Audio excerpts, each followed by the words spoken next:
Hey everybody, welcome back to HitPoint, a JRPG news show, an anime news show, a niche news show, a show where Baku and I talk about everything and anything that catches our interest. We stream live every single Sunday night at 7 p.m. Central, 8 p.m. Eastern Time. We'll be talking about some new game announcements. We'll be previewing trailers, maybe talking a little bit about some rumors, and we'll be responding to super chats at the end of the show. Baku-san, how are you doing today? Man, I'm feeling good. Happy Memorial Day for the folks in the States. I just had the best barbecue yesterday. Day to night, noon to about midnight, just nonstop eating. So bad. Like, are you hungry? Do you want to get another bite? Yeah, let's get another bite. That's how you know it's an American holiday. We just get together and just gorge. Yeah. It was so bad. Your friend's like, I don't know, it was a lunch or a dinner thing. It's like, no, food is an all day thing. Exactly. Lunch, dinner. It's all of the above. It's like you just start eating, and the key is you don't stop. If you guys want to see the kind of food that I had, check my Twitter. I made just the best prime rib roast. I've really outdone myself. It was perfect in every sense. Flavor, the doneness. I've never seen a better looking prime rib roast ever. That is quite the accomplishment. Yes. I was so proud of myself. Especially because those are not cheap cuts of meat. They're not. So you really, if you screw up a prime rib, you screwed up a lot of meat. It was 9 pounds of prime rib. It came to be about $90-ish US. Wow. It was not cheap. And if I messed it up, a lot of people will be very unhappy with Oh my gosh. me. It's a lot of pressure, but I pulled through, and I've got to say it was amazing. We had jerk chicken. I made jerk chicken. I found a recipe that was also really good. Yeah. Made some burgers, made the prime rib. We tried a new cut called the picanha. Okay. Just like a Brazilian cut that you don't usually find in American supermarkets, but you can get it from specialty from a butcher, say, for example. Oh, okay. Or even you go to Costco, you can ask the butcher to do it for you if you have an in-house butcher. But you have to basically ask for the cut, and it was just beautiful, super delicious. You can talk about it. I'm gonna give the recipe to Derek later. We didn't have time, but I'm gonna share some recipes with Derek later. But hey, if you guys want to know about it, just message me. I'll send some over to y'all. Yeah, dude, that's awesome. I'm looking forward to that. Hopefully I have occasion to actually make myself a prime rib sometime soon. It has been quite the week for me. It's actually been Amy's birthday week, which basically means that we've been celebrating her birthday all week long. Happy birthday, Amy. Yeah. And we actually just went and visited my grandmother today, and oh, nice. We were out of town pretty much all day, and then finally just got back in, and I'm like, all right, time to start getting ready for HitPoint. So yeah, that's been kind of just everything that I've been up to lately, and I guess also trying my darndest to track down some crazy internet or not internet, but power consumption issues that has been plaguing my house for a while. So I don't know if anybody's into smart home stuff at all, but I actually recently just installed something called a Emporia View. What's that? It is a in-home in-circuit breaker monitor that it has some terminal clamps that clamp around the mains voltage coming into your breaker and then out to each of the various breakers in your house, and it uses induction to basically figure out what is using power in your home, what circuits are drawing stuff, and it's pretty interesting stuff. But yeah, so far everything's kind of inconclusive because I just finally finished installing it today. So that's kind of exciting, and I didn't electrocute myself today in the process, which it's always a good day when you don't do that. That's the most important part. Yeah. So, I guess with that, Baku, do you want to start tackling some of our comments from last week? Yeah, you first. All right, okay, I'll go first. So we got this one from Link Hyrule, Mhm. in reference to when I was making the clarification last week about how, gosh, what was it? How Link's Awakening is in fact, according to Nintendo, a sequel or a direct follow up to, you know. The Link to the Past. Anyways, Mhm. they said, cue the deep philosophical discussion about what qualifies for a sequel. Mhm.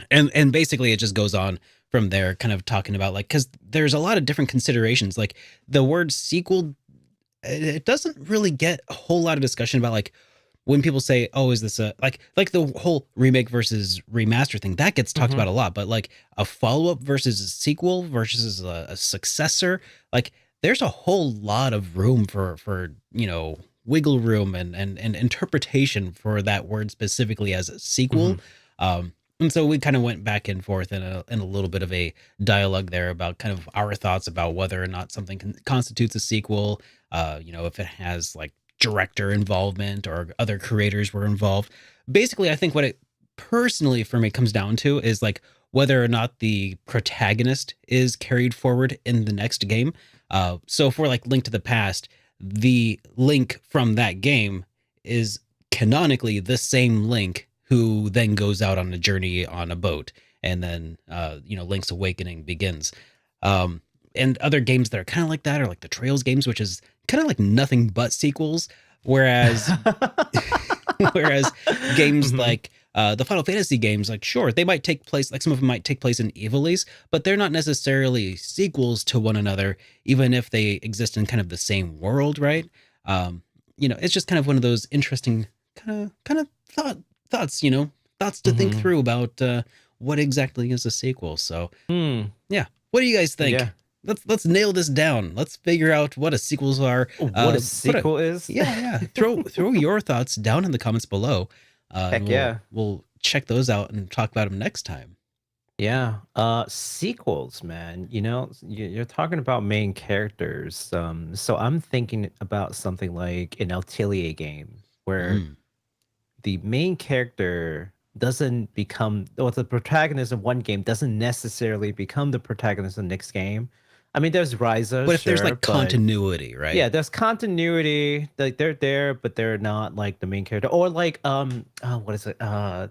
Suikoden 1 and 2. Yes. Like Yeah. that's another example where like the protagonist comes back, but they're not like the protagonist, but Hmm. they're there. It's the same world. It's canonical. Yeah. I feel like that should still count as a sequel. Um, yeah, but it's sequel is one of those things where we just kind of understand it like intuitively, I kind of like might push remake, back a little bit remaster. on Yeah. Suikoden 2, if Okay. only because I feel like the events are not necessarily directly connected to one another. Mm. Like I would say, like, for instance, to bring this back to books for a second, The Right. Hobbit, I would say, is like or Lord of the Rings to The Hobbit is not Mm. necessarily a sequel. Like there's continuity, but it's more like a follow-up. But Lord of the Mm. Rings 2 and 3 are definitely sequels of Lord of the Rings 1, right? Because it Right. follows the same protagonist. It's like I don't know. It's Yeah. weird. I don't know. Our language for how we discuss fiction is weird and strange, but um maybe I don't know. Maybe I'm just being particularly weird and particular about the word sequel, but Hmm. I don't know. What do you guys think? Throw us throw it down in the comments below. Yeah. After the show, the comment Yeah. section doesn't open up just yet. Does it not? Nope, it does not open yet. Yeah, Oh. it's only live chat right now. Yeah, but save your thought and then share that with us in the comments after the show. All Okay, right.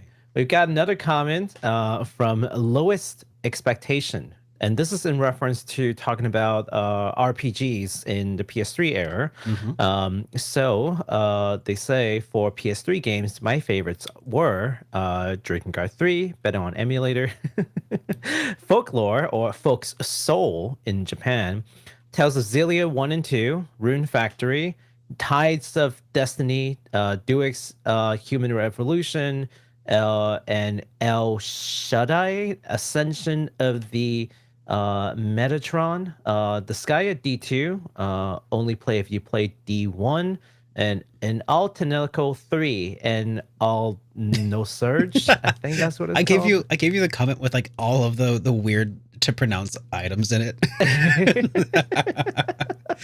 Not recommended if you never play Alternatical 1 and 2, and also Rock Band 3. Rock Band 3 doesn't count, sir, please. Oh, come on. You in Rock Band 3, you play the role of a rock band. But yeah, no, but these are in fact some really good PS3 games. So I think this is in reference to the super chat that we got asking about PS3 game recommendations. I personally love Xillia. I pretend Xillia 2 does not exist, but I love Xillia. So if you guys haven't checked out Tales of Xillia or really the Artanelico series, I can highly recommend those. You know what's kind of weird to me on the subject of the PS3? This week I was browsing the retro gaming subreddit to find out that I think there was like a sticky post or something. Basically, they've now opened up the subreddit to discussions of the 7th generation of consoles, which includes Xbox 360 and PS3, PlayStation 3. The device that plays Blu-ray games is now officially retro, at least according to them. And that totally makes sense because PlayStation 3 was what, 2005, 2006? Almost 20 years going on, man. Yeah. Which is pretty wild to think about. And we're still using Blu-rays for our game distributions. Pretty wild. Pretty wild. I think it's pretty fair to say that it's getting retro status. Like, I think it's about time. It's about time. Yeah. When more of the consoles that you find are broken and non-functional than functional, I think at that point maybe retro should be considered. Yeah. Oh, wait until PS4 becomes retro. Yikes. When PS4 becomes retro, though, at least we'll have PS5s that can play PS4s. The really rough thing about PS3 is that just nothing else plays PS3 except for some emulation, basically. Like, and hopefully the games that you missed on that console got ported over to something more modern. It's just tricky. Yeah, I think the big thing is just having these games accessible. Like, I retro or not, it doesn't much matter. It's just another tag on the list of tags. It's just one more thing for us to wax intellectual about or to be pedantic about. So yeah, I roll my eyes every time. I'm like, I just don't care. It's a game's a game. But what's important is just being available, like you said. Like, please. Yeah, because I don't necessarily care for a remake or remaster as long as it's available for purchase and I don't need to go through emulators. Then I think that's good. So hey Baku, guess what? What's up? We got a voicemail. Hey, Let's Baku. do it. It's Tool Man. I hope this hasn't been asked already, but what are your top favorite battle systems in JRPGs? So specifically turn-based, what are your favorite battle systems? There's so many different good ones out there. I love system in Chrono Trigger. You get the dual and triple techs. It's very fast-paced. Suikoden with its auto battles and its unites, I think they're called, and a whole host of others. Yeah, so what are your favorites and why? Yeah, well, thanks, Tool Man. So he's asking about our favorite battle systems from turn-based RPGs, and I'll go ahead and I'll stall a little bit for you to think about your favorite battle systems, but because I already heard the voicemail in advance, so I've had a little bit of time to think about some of my absolute favorites. And I think that the very first one I've got to say that just I cannot not say it. It is Chrono Cross. The battle system of Chrono Cross. And I'm not just saying that to meme on you, because I know you don't particularly love it. But the combat system where your accuracy increases as you do more physical attacks and then unlocks additional magic. You don't have to worry about managing your MP, unlocking the tabs and I think that's a lot of fun, and I wish that more games did that. Now, it was not necessarily, in my opinion, used to its full potential. Like, I think that it could have been even made better if like other rougher parts of the game were a little bit more fleshed out. Like maybe if they pared down on all of the characters and just kind of made more dual and triple text between like a more core set of people. But I think that's one that I just can't not mention. But yeah, Chrono Cross and Chrono Trigger are both absolutely incredible, especially when you consider Chrono Trigger's outside of combat, but the way that you enter and engage in combat. Like I think that it's really easy to overlook just how seamless of a transition that is when you like hit that enemy and then they just like move into position on the field and then you're fighting. It's just already happening there. You know, I think that is pretty dang sweet. Okay. Yeah. So, but for the record, for the record, I do not dislike Chrono Cross for its battle system. I thought Chrono Cross battle system was very innovative, and I do wish that. I mean, was it execute well? Maybe not, but I respect the fact that they tried something wholly different. I can't believe I just pressured you into saying something nice about Chrono Cross. What do you mean? I love Chrono Cross like soundtrack. I thought it was one of the best soundtrack ever made. There are definitely things I like about it. All right, at this point I am just memeing, but what kind of what are some of your favorites though? I was only laughing because in my head, I'm like, he's going to say Chrono Cross. I don't know why I thought you're going to say Chrono Cross. And as soon as he said Chrono Cross, I was like, I knew it. You know, and this is going to be another surprise for people, but my favorite turn-based battle system, believe it or not, is Trails in the Sky. You know what? That's pretty close on my list also. Oh yeah. Yeah. So I don't want to get into this whole like what's turn-based and what's not turn-based because all I have to say is I don't think ATB is turn-based, and I can already see a sea of people going like, oh, it is turn-based. What do you mean? And a bunch of people are like, oh, he's right, it's not turn-based because turn-based is technically this. Let's just talk strictly no time related turn-based. So I think Trails in the Sky is definitely turn-based, where you get to move your character within like a grid system, and then like the AoE, like the area of effect matters. I think that's a lot of fun. I love that kind of battle system as opposed to more of a DQ kind of system where it's just like, oh, turn, menu, select, attack, boom, and then you see like an attack animation. I like the dimension of being able to move, like some tactical element where you can move your character around in that turn-based battle. It's a little tedious for some folks because you can't just like breeze through it, right? You have to command your unit to move around. There's auto battle, sure, but that's only available for like some of the later renditions, right? Like the original games, there is not.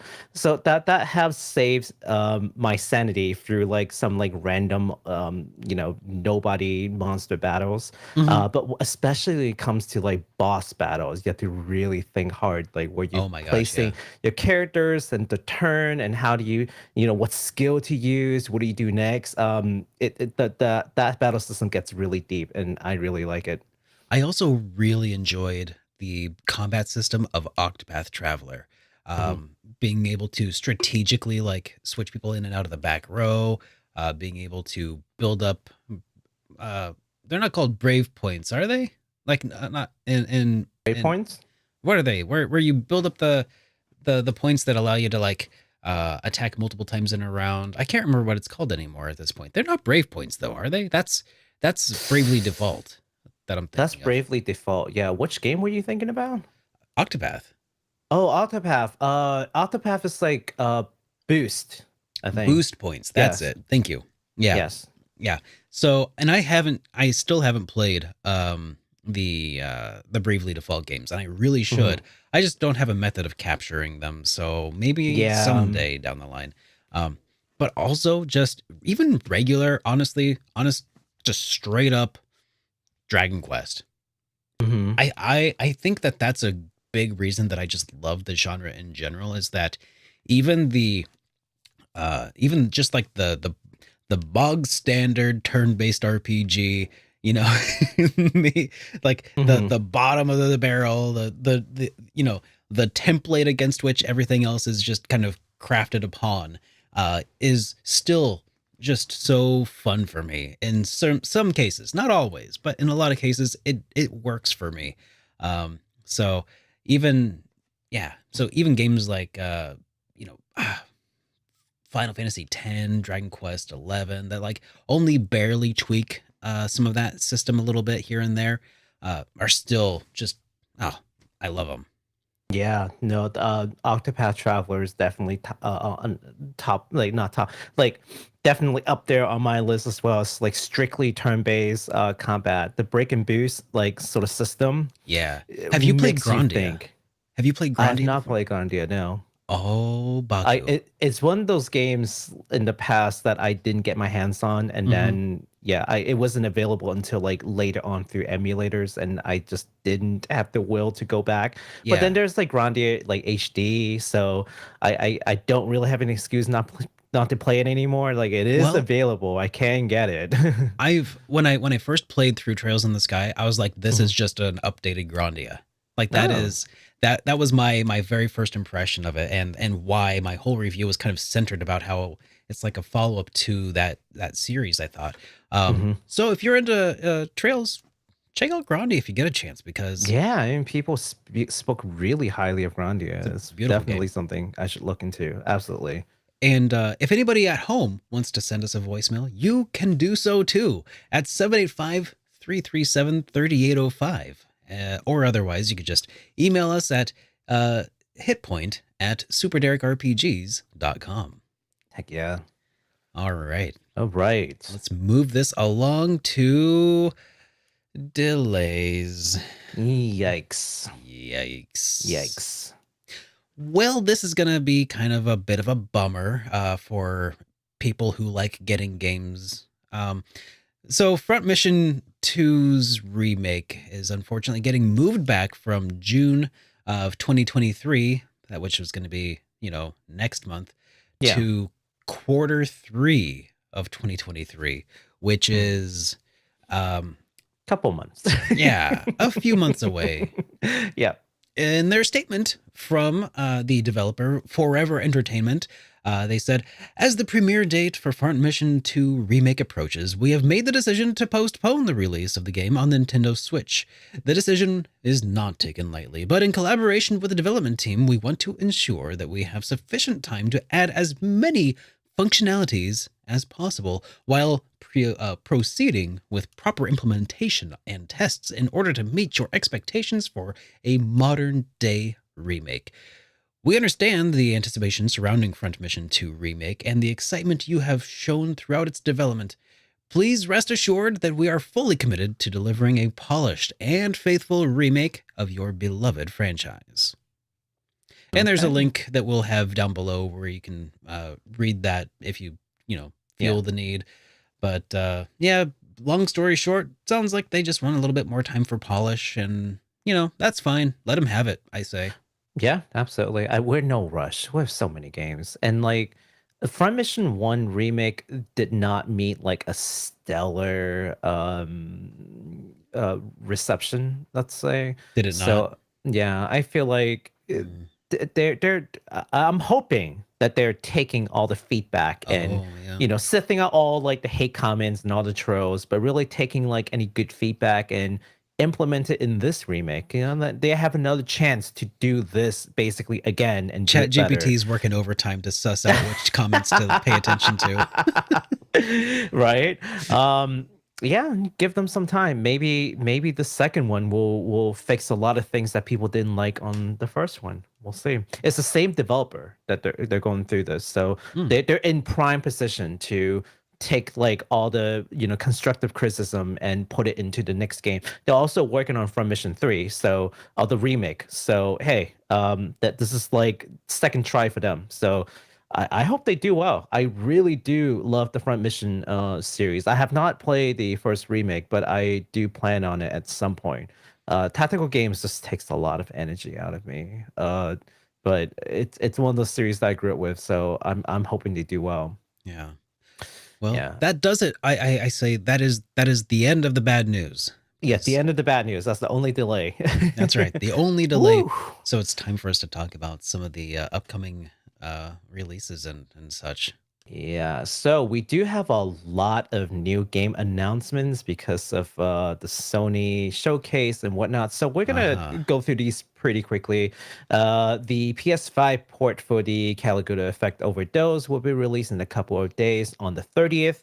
This game features a story written by Tadashi Satomi, who was responsible for the scenario, characters, and setting for the original Persona game. So if you have not checked out the Caligula Effect and you are a Persona fan, it could be worth your while, at least in the story. You know that it's someone who was responsible for the original Persona story, right? So if you want more of those kind of story, darker stories that deals with like, you know, teenagers and, you know, was it the kind of things that they have to fight against with society, then definitely check out the Caligula Effect and also the Caligula Effect 2, really.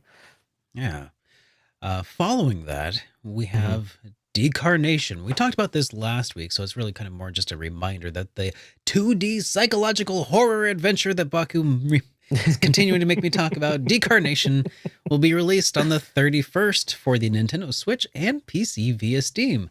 Hooray! Yay! Your favorite kind of games. My favorite. Now let's talk about my favorite kind of game. Dungeon crawler. Dungeon crawler fans rejoice. The HD version and Etrian Odyssey 1 through 3 will be bundled together in the upcoming Etrian Odyssey Origins collection. Now, if you don't want the bundle, you're just a fan of the second game and not 1 and 3. Yeah. Well, you should feel pretty good that you can actually purchase the 3 games separately as an individual game. Okay. Or you can just buy all 3 in a bundle. You may as well just buy all 3 in the bundle, I think. But I mean, I don't know what they're selling the bundle for. I actually don't know how. I think it's like $60 for 3 games, and it's like 20. Yeah, so that it's sounds something right. like $20 a game. Yeah, it's for 3 games. I mean, it is an older game, but if you want to play all 3, you know, conveniently in a single console, it might not be a bad idea. We do have a trailer that we can look at, so we can remind ourselves what we're talking about. Okay, yeah, let's take a look at this real quick. Hang on. There we go. Hang on. That's not showing anything. Let me see if I need to fix this for a moment. Oh no, Derek needs to fix things. So, So time for Baku to stall for me. Yes, I'm just gonna read some comments. Hey, Egg Roll Buddy. Also, Mr. Invalid says to check your attic for squatters. Oh, check the attic for squatters. Yes. That's probably a good idea. Don't want any squatters leaving me any presents or anything in my attic. Right. The most professional podcast on the internet. Absolutely. Oh, yeah. We're just high tech all over the place. Yeah. Did you know that Derek and I both work in IT? True. Oh, man. Yes. Grandia. You compare Grandia to Lunar, 10,000 noodles, says. Yeah, I could see that. I think that Lunar and Grandia are very similar, especially tonally, but I think that the battle systems are quite a bit different. But at least, I mean, both of them are made by Game Arts, which are both phenomenal. I do like Lunar. Lunar is awesome. By the way, I think I fixed it. So let's try that again. Yes. Oh, there, if I full screen it. There we go. Ready to dive back into the depths of the labyrinth, explorers? Etrian Odyssey Origins Collection remasters 3 timeless adventures for the first time in HD. Yeah. Looks good. Every great Odyssey. I'm glad that they did this because I know a lot of people were big fans of the original Etrian Odyssey on the DS. Yeah. And its fate was really kind of up in the air. Like, we had no idea if or how they could do this. I'm kind of glad to see this because it makes me feel like more DS games can be made and be featured in more modern consoles. And then there were a lot of DS games that were really fun, but depended on the dual screen nature for it to work. Yeah. some games like what was it? The World Ends with You. I think yeah. didn't do great as a remake or like a modern HD version that they released. Yeah. It's like something was missing about the way that they implemented it, but some other games I feel like could do really well if they can figure it out. So I'm kind of hoping that this is going to be one of those where they do figure it out. So as you can see, there are 3 different DLCs. So we can talk a little bit about that. So this game is coming out on June 1st, being released on the Switch and PC via Steam. The pre-order is open right now. And if you pre-order the game, you will get the character portrait DLCs for the respective games. So there's one for the first game, one for the second game, and one for the third game. If you buy the collection, of course, you get all 3 DLCs. So some incentives for getting the pre-order. I think they're all from like SMT. All the portraits from SMT, either SMT like mainline games or Persona games. I remember seeing Joker in one of those and like Aegis in like another one. So yeah, check that out. Yeah, that's pretty cool. Yeah.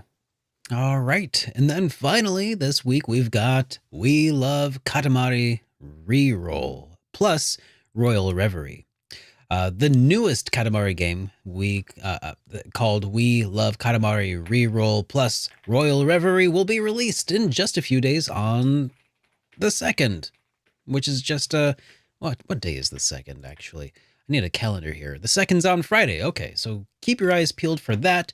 It's coming out on all modern platforms, and we have a trailer for that if you want to give that a gander as well. Yep. It's been a while since we talked about this one. I don't know what kind of game to call this. Is this a puzzle game? Should we call this puzzle? Kind of?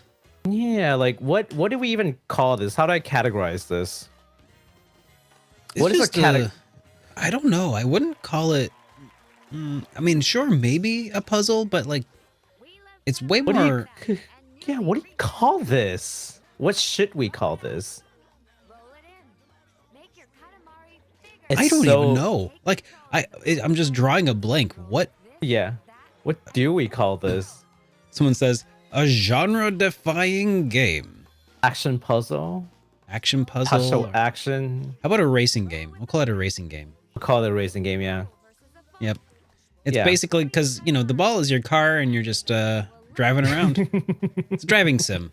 It's a driving sim. Or is it like a god sim? Yeah. Just a very particular kind of god. It's a world domination game. By rolling. It's a war sim. It's a war sim, yes.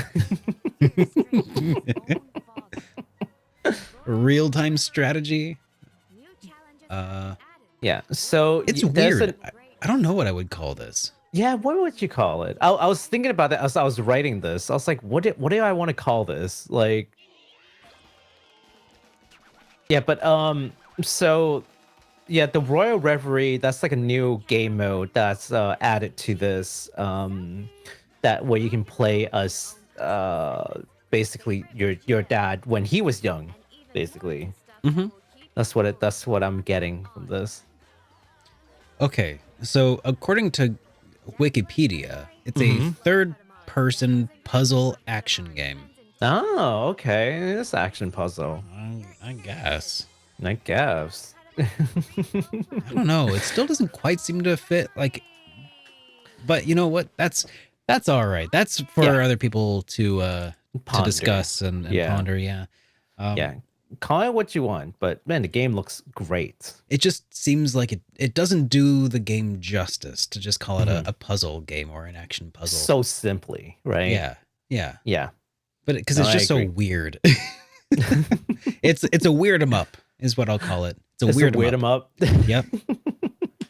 Yeah, my friend brought this game over. I forgot which title it was, but it's one of the Katamari titles. We had a blast. We just took turns just like rolling things up, and I'm telling you, like, if you guys never tried this game, it's just wacky fun. It's a great time sink for anyone who's just looking to mindlessly plays something colorful and great music and just kind of all kinds of wacky. So yeah, definitely check that out. All right. So then what we have left to talk about for now are some new games that have been announced. So let's switch sections. And you want to talk about this one here? Oh boy, this is where the the meat begins. Yeah, this is where the meat begins. Okay, let's start with a DLC announcement for Wolong Fallen Dynasty. Koei Tecmo announced the first DLC pack for their newest action RPG, Wolong Fallen Dynasty, and it's called Battle of Zhongyuan. It is set to release in about a month from now on June 29th, and it'll add new stages, difficulties, and enemies, and an additional weapon type for anyone who's interested in Wolong Fallen Dynasty. No trailers, but we will leave a link to an official tweet in the description down below after the show is over. Yeah. All right. Well, this one's kind of got me a little bit excited to see the trailer because I've not seen the trailer for this one, but the artwork is super interesting, and it's from Japanese indie developer Atelier Mimina, who previously gave us Giraffe and Anika. They just announced their latest 3D sci-fi action RPG called HARUKA Beyond the Stars. It's set in the far future. The protagonist, Yuki, will be traveling and exploring unique planets with a mysterious girl named Mia. So we have a trailer for this as well that I'm actually very excited to see because the artwork just looked incredible. And okay, the trailer look really good. Yeah, and I knew I had to throw this in the thumbnail as the big draw. Like that it's beautiful. Yeah, it's got like I don't want to say around PS3 era kind of like RPG. Yeah. Yeah. It looks really good. It's got a little bit of Ghibli in there, but not quite. I can see that. Just a little bit of Ghibli in there. It's like Ni no Kuni in space. Yeah. It's a little bit. I don't want to say like, every time I see something, it's like, oh, it's Ghibli. It's like, no, there's definitely a little bit of it in there. But I can definitely see that though. Like it's got the same kinds of characters, the same kind of proportions, the same kind of eyes. Like I think it's definitely at least inspired. Yeah. It looks fantastic. It looks very similar to their previous game as well. Giraffe and Anika. Yeah. And that's like a 2020 game. So cool.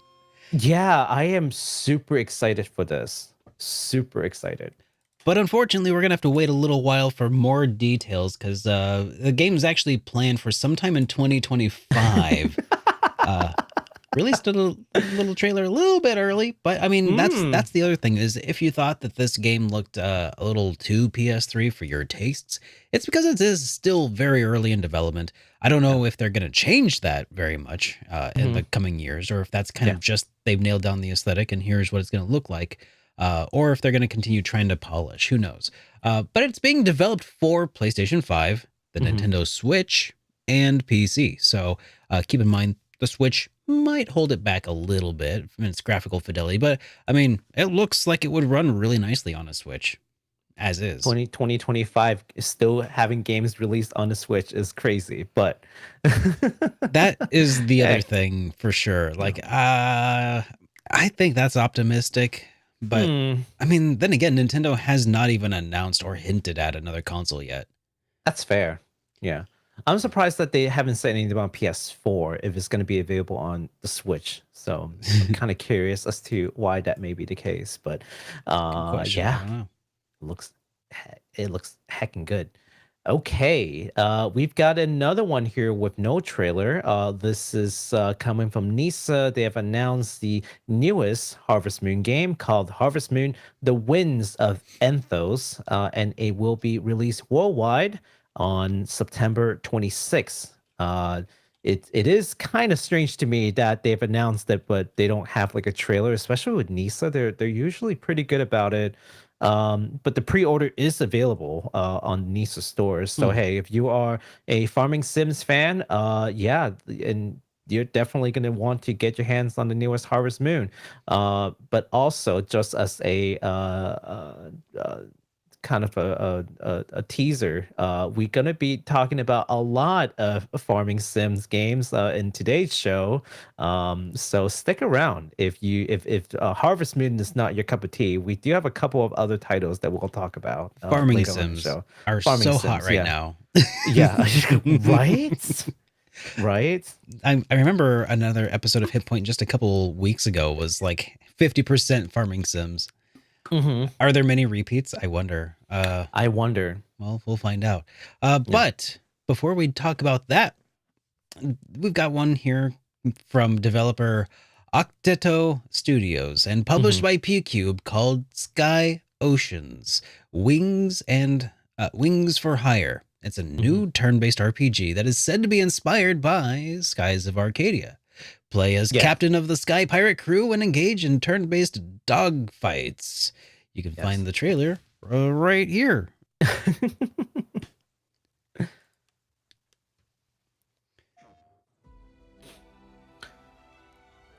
Here's another game that I thought you might be interested in. Yeah, no.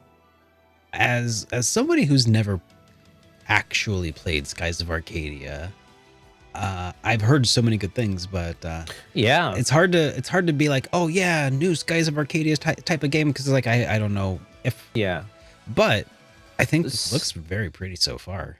So instead of like turn-based battle, like in person, like Skies of Arcadia, they're actually doing it's the dogfights. Dogfights, yeah. So I'm like, interesting. Okay, that's your entire game. Yeah, it's kind of interesting. Cool. I kind of dig it. I mean, if they could do, turn-based combat with mecha, I mean, is there really any point in not doing it with airplanes? It's, sure, why not? So it's going to be coming out sometime this year for PS5, Xbox Series X, S, Switch, and PC. Yes, so you don't have to wait until 2025 for this one. Heckin' A. All right, the next game that I personally want to talk about this one, and to answer some question that our friend Mr. Invalid raised the other day that I failed to address because I completely forgot about it by the end of my stream. And this game is called Infinity Strash Dragon Quest: The Adventure of Dai, a really long title if you ask me. Square Enix announced the release date for their newest DQ spin-off action RPG called Infinity Strash DQ: The Adventure of Dai. The game is actually based on a 90s DQ spin-off manga called The Adventure of Dai. So in case people wondering like where the heck this come from, this actually came out from the 90s. And they had an original anime that went up only to a certain point of the manga because the manga went way beyond the initial anime release. And then they made a remake of the anime with like, a different studio, updated art style, full HD, just a completely redone anime that came out a couple years ago that went all the way to the conclusion of the story. Which is it done now? Oh, it's done, yeah. Awesome. Yeah, maybe I should give it a watch. Yeah. Now, so which is kind of cool, and I don't know, but I think this game will actually cover the entire adventure of Dai from start to finish instead of like ending in the middle like the original anime. So without spoilers, the adventure of Dai features an orphan named Dai who grew up peacefully in an island filled with friendly monsters. So as I was writing, I was like, oh, he grew up in an island filled with monsters. It's like, no, they're friendly monsters. They're they're the DQ monster kind of monster, where they hang out with you and they do stuff. So friendly monsters.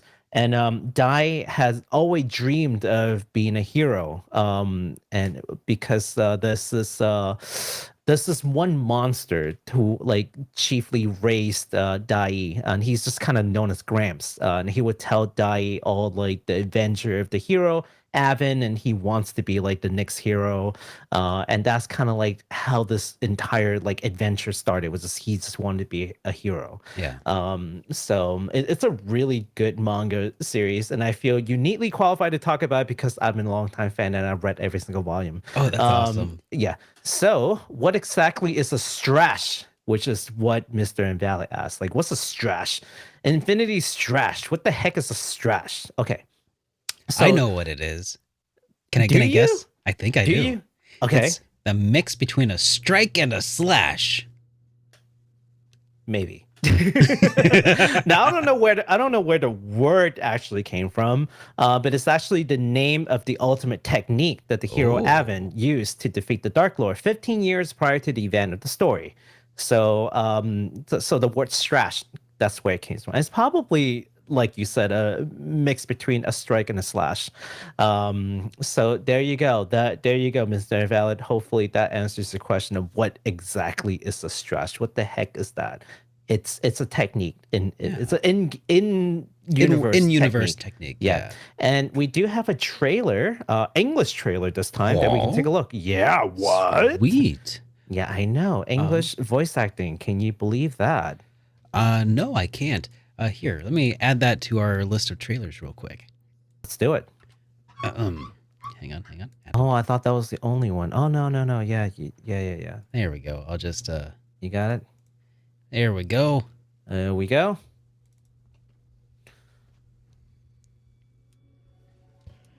Long ago, when the gods first created this world, the gods of dragons, darklings, and humans convened and came to an agreement to create a being with the strength of dragons, the magic power of darklings, and the heart of humans. I'm kind of excited about the fact that this is a Dragon Quest action RPG too. Mm-hmm. Yeah, so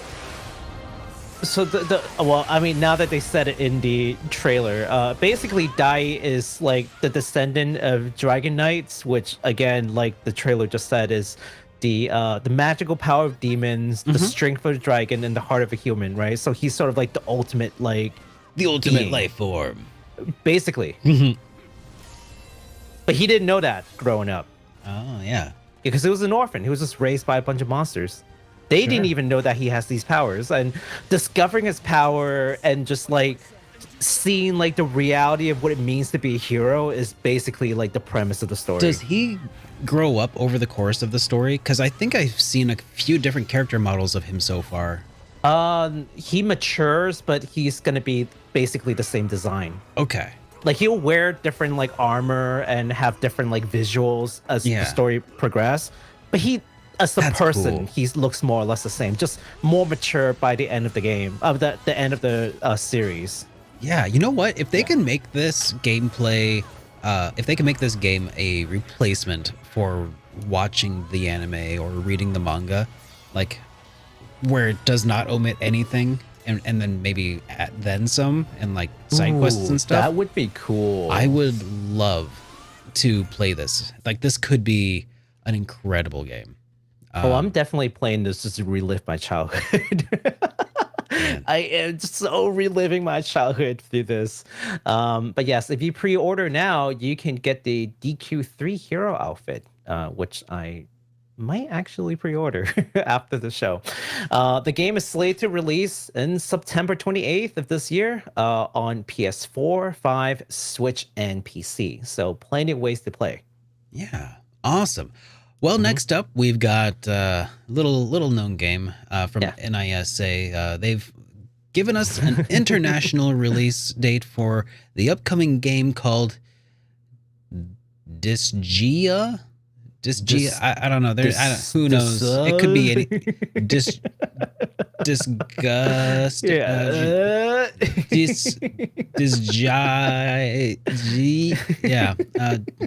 Disgaea 7. Vow of the Virtueless.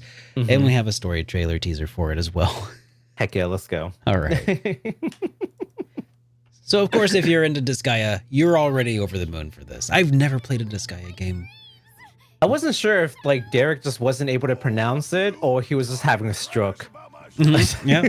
Does anybody else smell toast? Oh no, it's just the left side of your body feeling kind of numb there, Derek. Yeah, but it's only because I'm sitting on my leg weird. Oh no. Maybe adjust your legs a little bit. Yeah. No, I'm just kidding.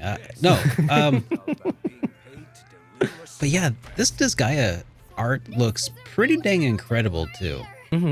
Yeah. Like I would be lying if I said that like the some of the aesthetics of like the old Disgaea games, like being 2D, like maybe that was a little bit of a deterrent from me. I don't know. I don't know if it was or not, but I think this looks pretty cool.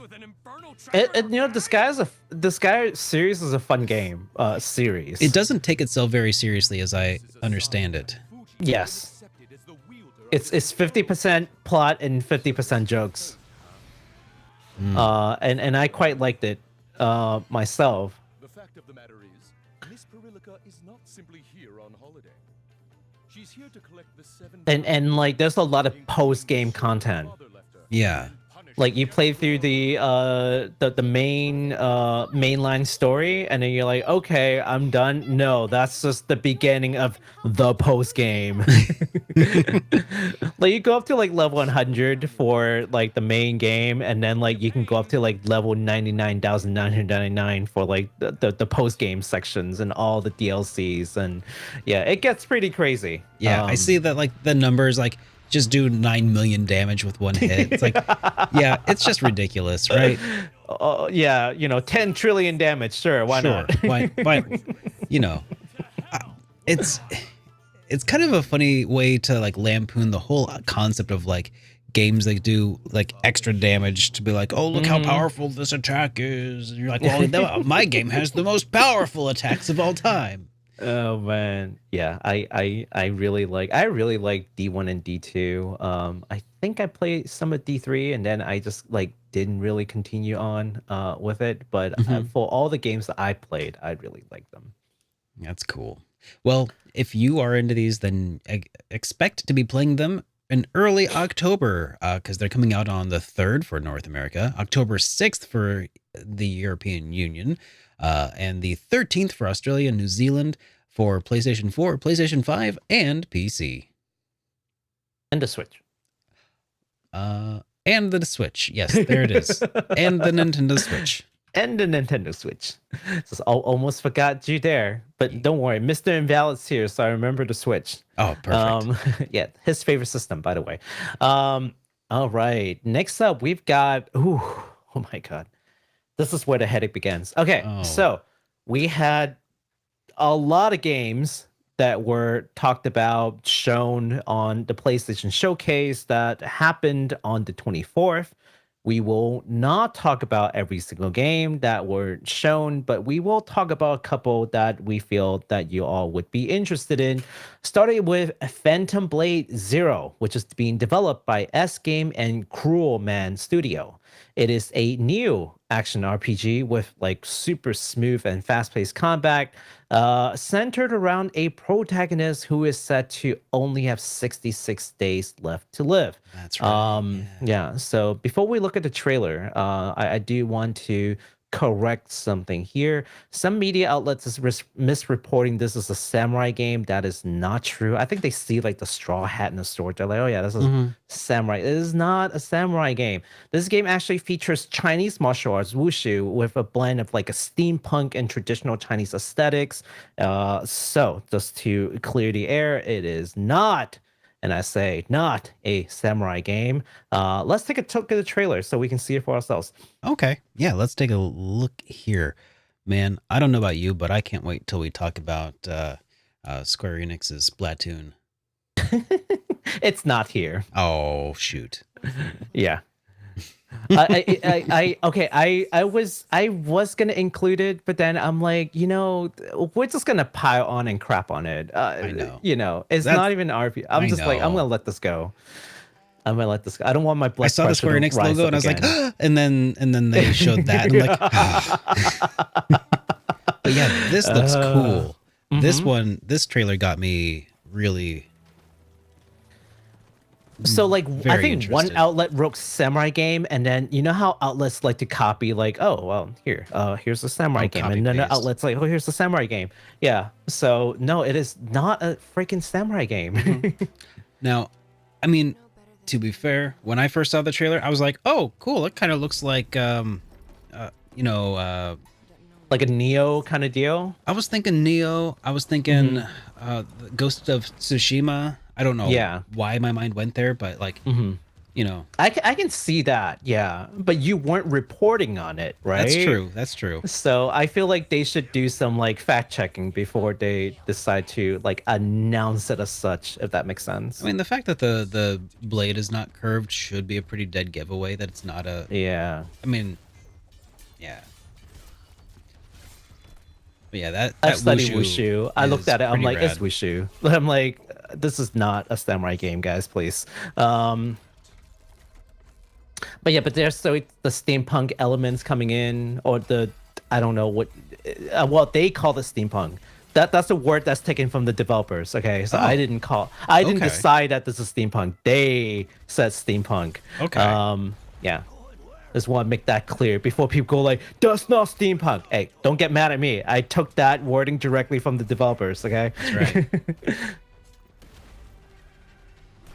I've also checked to see if the developers claimed this is a samurai game. They did not. Yeah, just in case. Fair enough. Fair enough.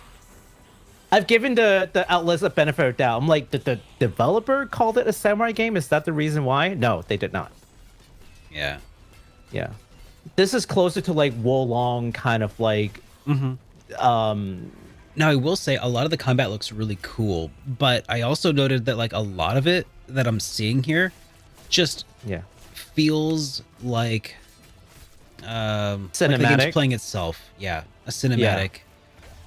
Like I don't know if they can do a lot of this in real time, but like that whole like dashing while swiping a bunch of times, maybe that's a special move that he did, but like, Could be. or like the thing where like the guy kicked one guy while stabbing in the other direction, like yeah. that also seemed like a, when would anybody actually use this except for highly choreographed situations? Never. Yeah. Now, I mean, it looks cool, right? But that's kind of where we stand with it. It looks cool. We don't know how it plays, how that will work. Anything else would be speculation. But yeah, we'll just have to wait to see what it actually comes out to be like. So far, so good. So far, so good. Color me, interested in this. So no time frame, by the way, on the release, but it is being developed for PS5 and PC.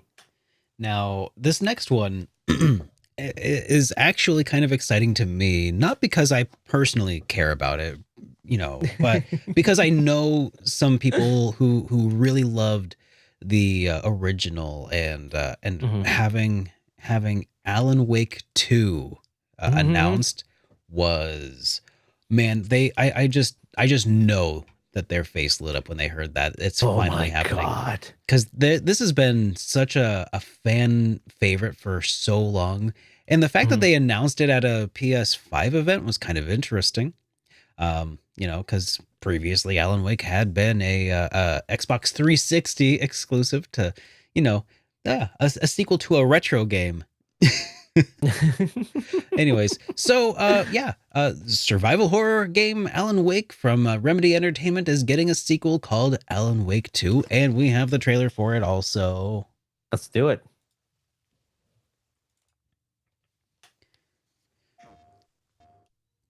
But yeah, I remember Alan Wake 1 was like the creepy game where you had a flashlight, and that was like, I think that was the first game where, or one of the first games where a flashlight was like your defense against the darkness.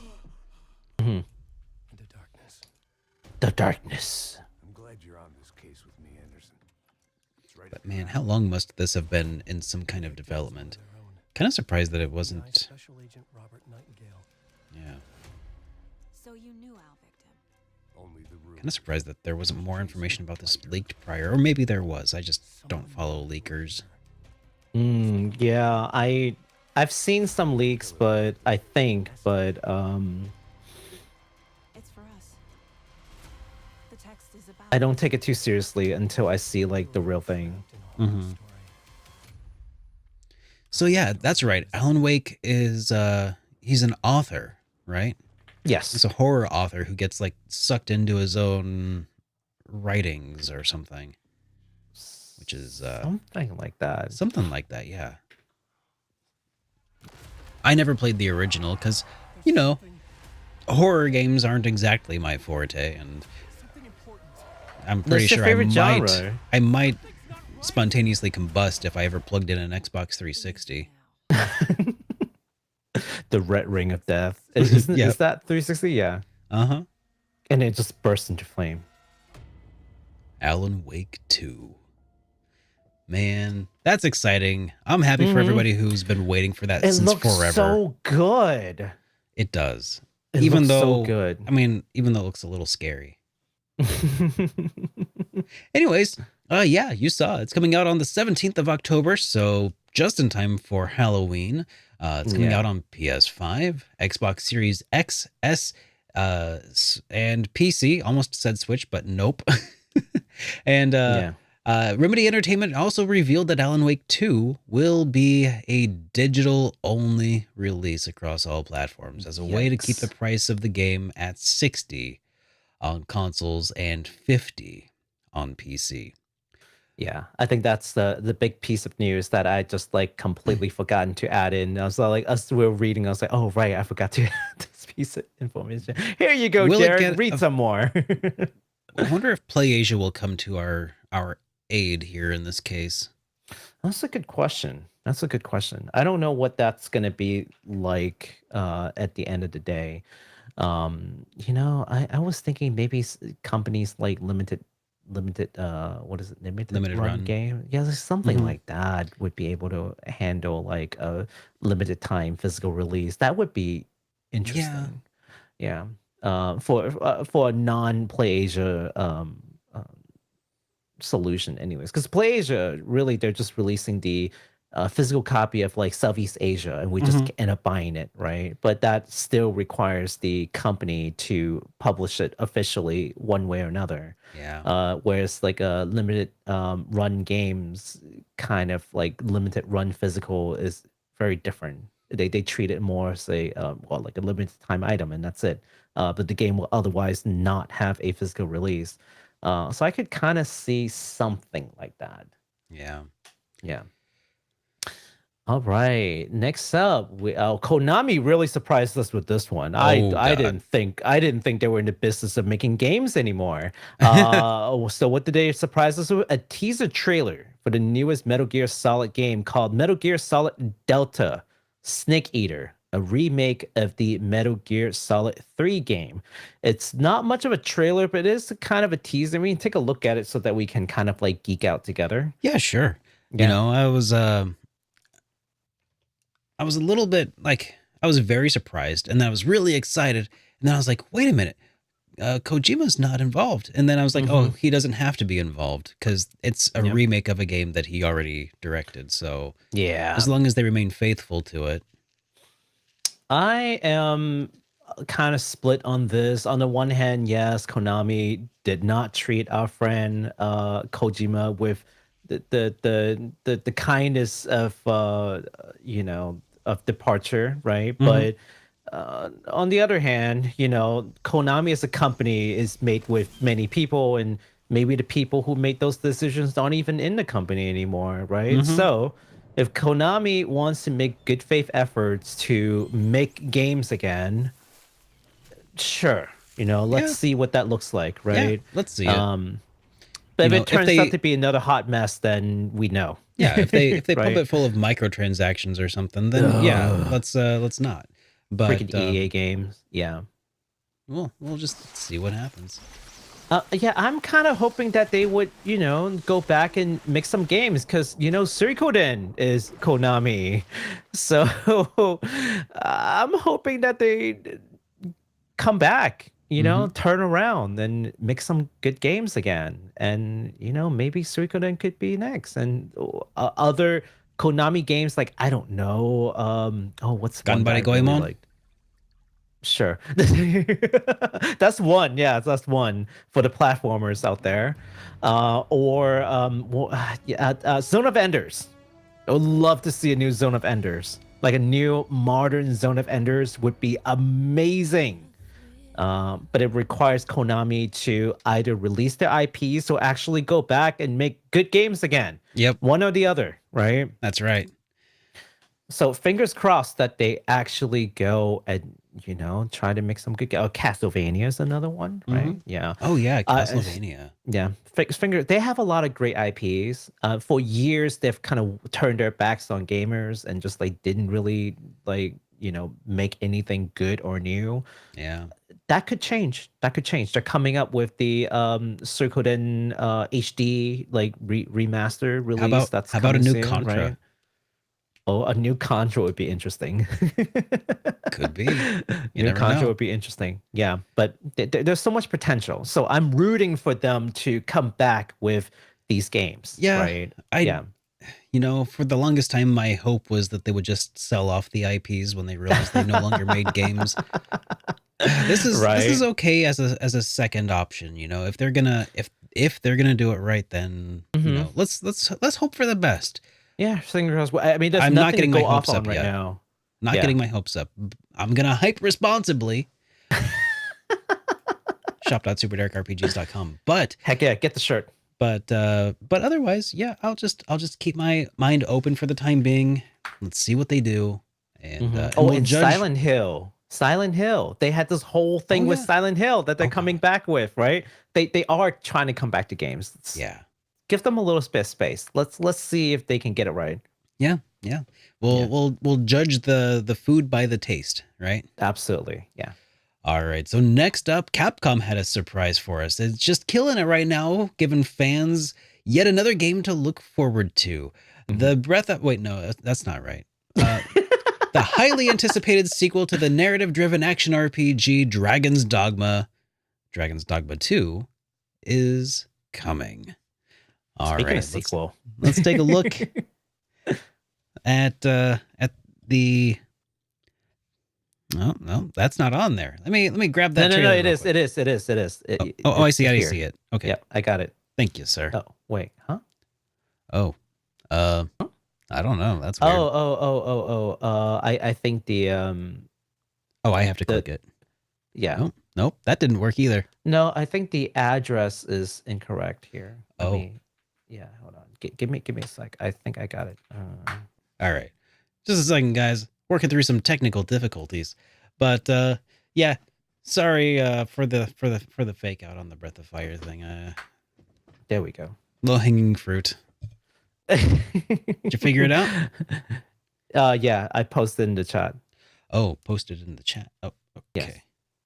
All right, let me copy that. Throw that in here. See if you can get that working. Oh yeah. Okay, I'll use this one instead. See if that works. No. Oh, you know what? They require like age verification on this one. For some reason. Yeah. Okay. Well, maybe age restricted video requested by uploader. Okay, there we go. Yeah, no, that's where it's do you have to hit open? Here, let me see if I can. Okay, maybe I'll just share it on my screen. Okay. Sure. And instead of through the special thing. Okay, yeah. Okay. That's what we'll do. Yeah. I'm good with that. Let me release. Let me remove the links from our watch list. So that there it is. Oh yeah. So first thoughts when I saw the cart was hey you'll finally awake. God dang it, Howard. Man. Mikachu trying to slip over the border to Skyrim. Man, though, this game is quite pretty. That is quite the trailer. Yeah, we were talking about this game on my live stream, and yeah, this is basically Japan's answer to the West on making a Western RPG. Because remember how we had this whole talk about like JRPG versus like a couple months ago, WRPG, and right? And we were saying how like Western developers were just basically, you know, along with the media too, was just nonstop like, you know, crapping on Japanese developers for making like, oh, look at this anime game that you make with all the harem and all the cute waifus. Yeah, you know? So the Capcom's like, all right, hold my beer. Hold my let me tankard. show you how to make a Western RPG better than how y'all do it. And then Dragon Dogma came out, and people just lost their collective mind on what they're able to do. So I mean Dragon Dogma is only one of them. Dark Souls is another, right? Was a more Western style RPG, and wouldn't you know it, it has a strong following. So I feel like, you know, this is gonna go somewhere. This is Capcom's exciting making for a lot good of call. people. And so there's not really any real time frame on the release, but it is currently being developed for the PlayStation 5, the Xbox X, the S, and PC. So yes, yeah, we'll need to keep our eyes out for that, and we'll give you more updates when we have them. Yeah, we'll have to come back at some point. You know, they to be fair, like if anyone's been watching this show for a while, they did talk about Dragon's Dogma 2 before. We just didn't expect them to have something to show so quickly. Yeah, they did mention it. That was it like the 20th anniversary of Dragon's Dogma or something. Like they had this whole like little event, and they're like, oh yeah, we're celebrating. It's like, yeah, we're totally gonna make a new game. You know what? And then, you know, that was the big announcement, right? Funny thing about that is, you know, this is yet another PlayStation exclusive, PlayStation 3 exclusive that is now getting a sequel. It was a retro. It is a retro game that is getting a modern day sequel. Yeah, cool. I'm very happy for it. So good job, Capcom's killing it. Yeah, Capcom's killing it with the Monster Hunters and the Resident Evil. Now they're like, Street Fighter is getting pretty warm receptions from my understanding. I'm not into fighting game, but for my friends who are into it, they're pretty hyped for it. The new Dragon's trailer. Dogma. I don't think we're gonna be looking at that trailer today, are we? Street Fighter, no. Okay, yeah. And my impressions of that was like, this just looks like Street Fighter with like a character creator, probably. Which is cool. I'm cool with it, but it's kind of interesting. I guess that's like the new trend, is letting people create their own characters. I think they did it really well in Soul Calibur. So I think that's like the new trend now. And hey, more ways to play. I'm happy for people. Oh yeah, for sure. I'm not knocking it. I think it's cool. Oh yeah, absolutely. Yeah, we think it's a cool feature. Okay, so the next game that I want to touch on is a trippy, psychedelic indie 2D Metroidvania game. Try saying that 5 times quickly. Called Ultros. And that was also featured during the showcase. From the game's official description, okay, you wake up stranded after seemingly crashing your ship on the sarcophagus, a giant space-drifting cosmic uterus holding an ancient demonic being known as Ultros. Trapped in the eternal loop of a black hole, you will have to explore the sarcophagus and meet its inhabitants to understand the part you play. Yeah, okay, very trippy. Even the description, like, what? Yeah. Who wrote this? It is a cosmic uterus that holds a demonic being. I mean, isn't that where all demonic beings really come from? Have you never seen a Marvel comic before? That's where all the bad guys are from. Yeah, we do have a trailer for it. Let's see what this. Oh, that's right. I saw this before. Yes, this is so colorful. Yes, and I kind of love it, and I don't know. It's still a little off-putting, but I like it a lot too. Slightly hurts my eyes, but It could definitely be one of those games that, like, oh.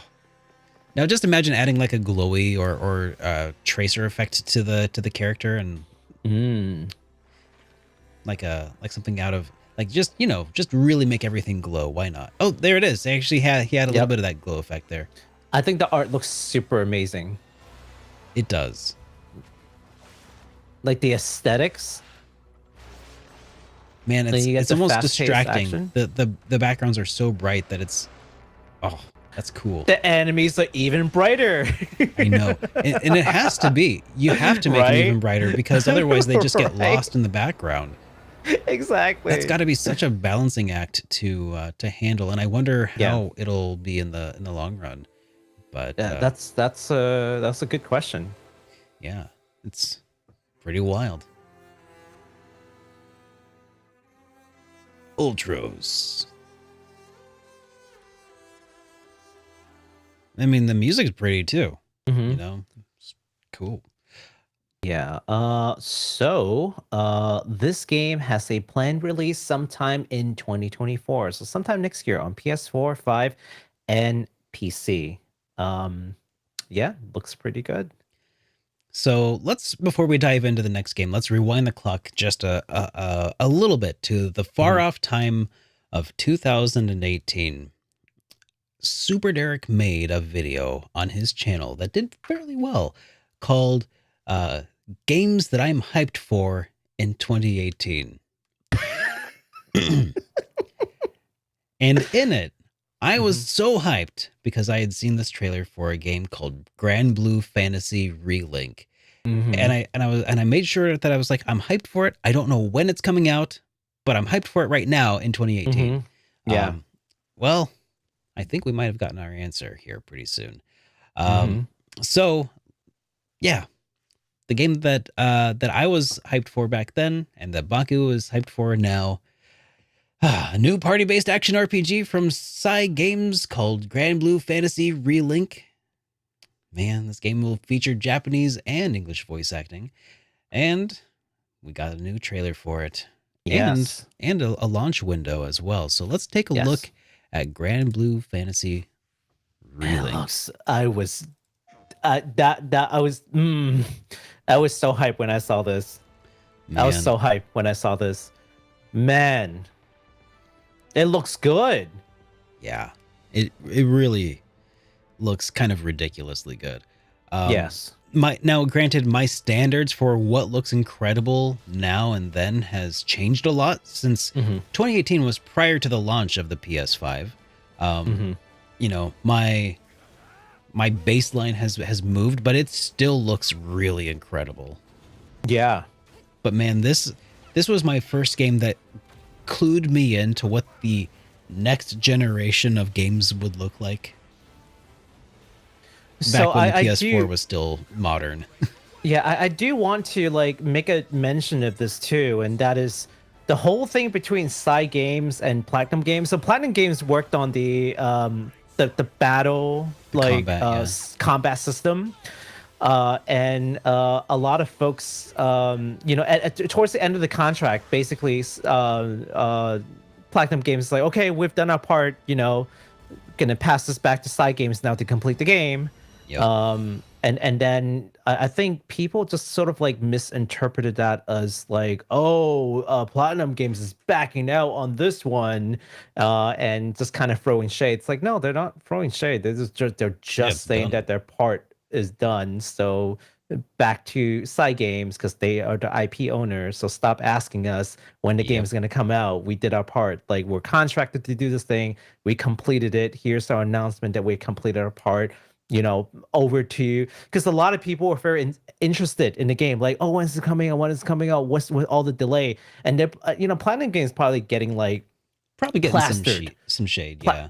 Well, maybe not shade, but just like a lot of inquiries. Yeah. So much so that they're like, hey, listen, I know our name's on the product, and it is, but we're done with our part. So if you get any question, you should really ask Side Games because we're done with our part.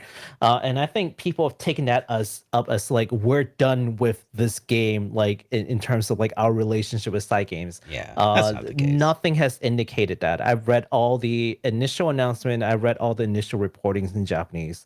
Nothing indicated like a bad relationship. But of course, there'll always be people who say, "Oh, you should just read between the line." Okay, or I could just read the actual text and say that nothing bad has come out of this relationship. Sure. But hey, people like drama, and they're going to insist on the drama. So if your job is to find drama and to drudge it up, you're gonna find some. If that means you have to make it. Now, there's still no exact release date, but we do have a launch window that is planned for sometime in winter of 2023 for PS4, PS5, and Steam. So only 5 years after my initial video talking about how excited I am for this game, we're finally gonna see it. Very excited. It's only been 5 years. Only 5 years, man. 5 years. And 2 of them were lockdown years. So it's like, it only feels like 30. I mean, I feel like the lockdown probably had a lot to do with why the date got extended, extended. Yeah. But we'll see how the end game actually will it live up to a hype. We'll see this winter. All right. Speaking of hype, let's talk about the opposite of hype. What's the opposite of hype? Dupe. Dupe. Okay, because there's a lot of dupe with this next item. Let's look at the trailer before we even talk about what it is. Let's just look at the trailer. Okay, because I don't know how much hype I have for it either. Is this it? Okay. Using remote play over Wi-Fi. Internally known as Project Q, it has an 8-inch HD screen and all of the best is literally a controller split in half and then just attach an 8-inch screen in the middle. Like it's so ugly. My God. Now the earbud looks pretty good. I was gonna say, yeah, the earbud's pretty cool. Yeah, we'll talk about it in just a second. Yeah. All right. Yeah. All right. All right. So let's talk a little bit about this. Let's start with the good stuff because we'll talk about Project Q in a second. Okay. The PlayStation earbuds will actually work with PC and smartphones. Now, the reason why I'm kind of interested in this one is because Sony makes good earbuds. Like, say what you want about their Walkman, which aren't great. They do make good wireless earbuds. What generation of Walkman are you talking about? Oh, the new stuff, like the current new, gen, like Android. Okay. Yeah, the current gen like Walkmans are basically an expensive piece of like not sure why you would need this if you have a smartphone, and most of us do. And in fact, anyone because they have a headphone jack, Baku. I feel like anyone who could afford one of those Walkmans probably has a smartphone, right? So probably, yeah, not sure who those are intended for. But the earbuds, they make good earbuds, and so this is not like Nintendo's slapping their name on an item that some other no-name company made. Chances are PlayStation is utilizing Sony in-house like engineers to make these earbuds, and they make good earbuds. That's my hope. That's my hope is that it's that division, and it's not like PlayStation that's making them, or outsourcing them. They look bespoke. Hopefully they'll be good. And I'm also excited to have a decent pair of wireless earbuds that are not designed to specifically to work with an iPhone. So absolutely, like, primarily. So for that matter, that's the reason why it's important to note that those earbuds will work with PC and smartphone. So you could just use that as like your daily driver for your phone, even when you're not playing games. So you just pair it to a different device, no big deal. So pretty cool. Now, whether or not you like the PlayStation 5 sort of like white and black aesthetics, that's a very subjective thing. But they do make quality earbuds, so there's that. All right, now moving on to like the pile on. I can only do one pile on per episode. So it was Okay. either Square Enix making a bubble what is it Mhm. called? What is that? Bubble Splatoon. Or Splatoon. we can Yeah. talk about Project Q, and I decided to dunk on Sony instead. Okay. So They're a big company. They can take it. Yeah, they can take it. Now, can I? I'll just start by saying, finally, mhm. I know a lot of people have been waiting for this, but finally, I have exactly what I need to make my PS5 into a Wii U. That's what I've been waiting for my whole life. Oh man, Thank you, Sony. yeah. Thank you, Sony. So just to recap, it is basically a DualSense controller split in half with an 8-inch 1080p display in the middle that will allow you to stream games from your PS5 via remote play, which means that it is not a console. It cannot play games on its own. It is a dedicated bespoke stream device at best. So for anyone who's like, is this a console? It is not. It doesn't play games on its own. It is not a freaking console, okay? So who exactly is this product made for? No idea. No idea. I've thought really hard about it because it would be easy to power on, right? So I'm like, Oh, yeah. okay, let's be fair. Who is this product actually made for? Let's be open-minded about it. And I've thought about it for a good 2-3 days. Aside from a small amount of people who really, really want to have a dedicated device to do remote play, which by the way, you can do with your smartphone. And also, and if you really want a controller attached to your smartphone as you do that, they make those, Yeah. right? Like Yeah. Backbone One, right? Which is actually official Sony product too. Oh, no, well, not official Sony product, but officially supported by Sony Yeah. as a product. Attaches the controller onto like a smartphone with USB Type-C connector. We have those. So what the heck is this for? I don't know. Derek, what are your thoughts? What do you think? Like, why do we need this? Well, okay. So here's my devil's argument advocate thing. All right. You are 10 and mom and dad don't want you to have a smartphone yet. You don't have a Facebook account. And also you want to play PlayStation 5, but there's only one family TV. And you just really want to play PS5. Okay. Here's the thing. You can use this as your tablet, and you can play. That's about it. That's about it as far as I can, because obviously it's also not going to work with like remote play for other devices. Like, will it? Yeah, Like you can't remote so. play your PC games or Xbox or whatever. Yeah.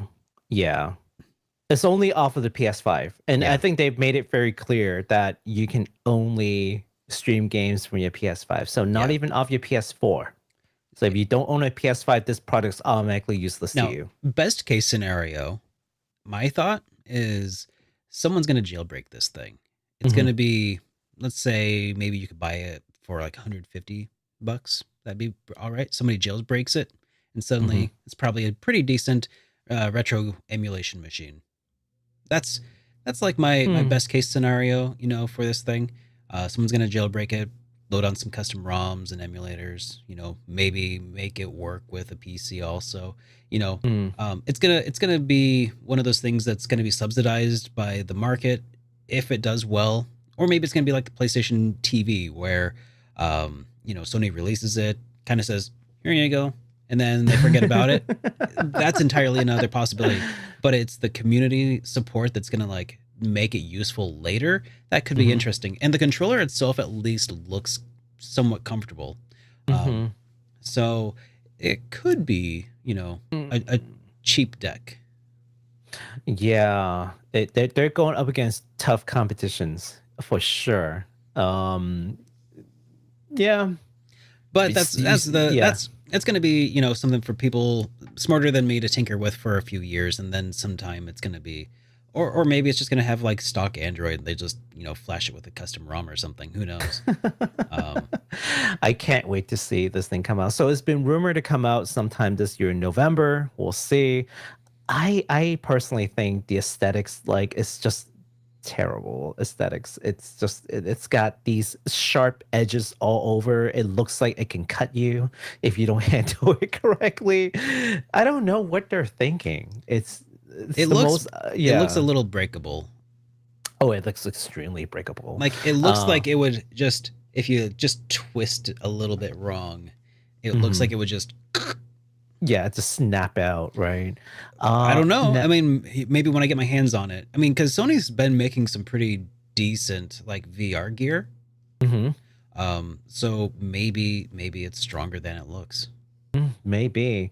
You know, what I was really hoping they would talk more about in the showcase in terms of accessories, I was hoping they would talk more about Access. For those who don't know, Access is the accessibility controller that Sony's been working on with PS5. It was previously called, I think, Project Leonardo, but now we know that the controller is just called Access Controller. So basically like a circular disc with like different buttons that you can map, and there are different pieces to it that you can combine and connect in ways that allows people with physical disabilities to play games. I was really hoping that they would talk more about that during the showcase, because that is infinitely more interesting and useful than this like handheld Project Q device that they spent however many minutes going over. I felt like e-waste immediately. But the Access controller, depending on how they price it and how durable it is, could be a game changer for a lot of people with physical disabilities, that they can enjoy PS5 and also PS4 games. You can play PS4 games on PS5, right? So a lot of these games that were previously basically they can't play for whatever reason, they may be able to now. So we'll definitely come back with more news on PlayStation 5, the Access controller, once they give us more to consume. But for now, that concludes the Sony showcase. Okay, here's one more possible use case. Okay. And it's not a good one. But suppose that Sony sells several of these. Let's say they sell it's an underground hit and it just does really well. Suddenly they have a bunch of games or a bunch of devices that would probably be pretty well suited to doing remote play of cloud-based games, if they wanted to do cloud-based gaming services. Like Stadia kind of deal? Yeah. A second coming of Stadia, but through PlayStation. Oh man, I don't love it. Yes. But it's another profit margin. It's another profit angle that they could be approaching this from. You know, if the system is not tied to PS5 and you use it as like a streaming device that can play off like the PlayStation catalogs of streamable games, I think that would be really cool. Much better than what they're proposing it to be today. But again, the problem with this device, I think, is that it hinges on the fact that you have to own a PS5 for this to be worthwhile. Now, it just turns your PS5 into a Wii U, basically, and I think that's the problem. Now, if they were to say, hey, actually, you can just log on with this device and stream games off of like our cloud for games that you own, that changes everything. Pretty cool. Yeah, that changes everything. But as it stands today, they've stated it requires PS5 and is only used for remote play off PS5. Until such time that they change that, it's e-waste to me. But like you said, hey, if that's a thing that they will pursue, which I think is a way better idea, love to see that happen. Well, let's hope that does do well, or let's hope that they do something well with it, do something good with it. Yes, there we go. That's the words. So let's go ahead and switch over to some industry news now. Now that we're pretty much well covered as far as the as far as the PlayStation announcements went, the but new games. we still have some other pretty exciting announcements here that were kind of yes. because All right. in addition to Sony having an event, Marvelous had a bit of an event. Yeah, absolutely. So, Marvelous just had their May showcase on the 25th, and it gave us some insight as to projects that they're currently working on. The games that were featured in this showcase are all in early stages, so not a whole lot of information were provided for each of those. So I'm gonna go through like the ones that I feel like you all would be interested in. We'll have like 2 teaser trailers that we can look at, and yeah. So let's start with something called Project Magia. So the fact that it's called Project something should tell you that they may have a new name eventually. Nope, it's just gonna be Magia. Yeah, or it could just be that. Who was it who did that? Project it was, Octopus Traveler became Octopus Traveler. Project Triangle Strategy became Triangle Strategy. The game is just gonna be Magia now. Yep. Yeah, so at least for now, it is known as Project Magia. It is a new RPG IP that will feature character design from mangaka Hiro Mashima, whom some of you may know him from Fairy Tail and Eden's Zero. So both of which are well-acclaimed series. So he is in charge of creating the characters. Not much else is really known at this point other than he's in charge with the character design. So we'll see what the actual game will look like. All right. They also had a little bit of a game here that they talked a little bit about. It's another project. I guess we could probably guess what the game might be called, but it's called Project Life is RPG. Not to be confused. The title is going to be Life is RPG. That's not to be confused with RPG is Life, which is a autobiography by me. But this next project is called Project Life is RPG. The theme of this RPG is life. Yep, pretty straightforward. So they explain that the RPG represents life itself. Director Itetsu Suzuki says that the game will be a fresh new RPG that pays respects to its roots. But not really a whole lot else was revealed other than some key concept art. Absolutely. Oh my God. Mr. and Val just reminded us of Various Day Life, a game from Square Enix some time ago.